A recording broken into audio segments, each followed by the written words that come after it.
Hello friend समस्त की मोर नमस्कार जय जगन्नाथ। आज आम गोटे वीडियो मध्यम आपण को किसी अनुचिंता कहवाक जाऊँ।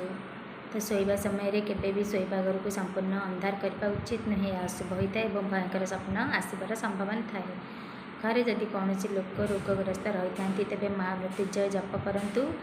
ता सहित शिवलिंग कंचा क्षीर अर्पण करने द्वारा समस्त रोग दूर होता है।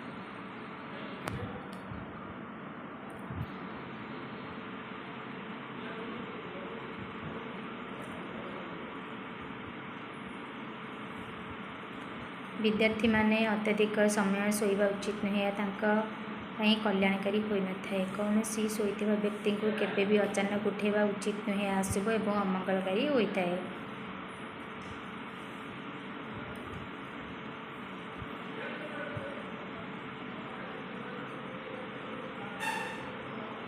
शास्त्र अनुसार कौन मंदिर कि श्मशान केवे भी शोवा उचित नुहे। और जदि घरे एका रोचती तेरे पाखे पानी पात्र कि लुहा जिनस रखा उचित। सूर्यदेव पूजा टगर फूल व्यवहार करने उचित नुहे। सेपरी माता दुर्गा को अरब फूल पूजा करने अनुचित।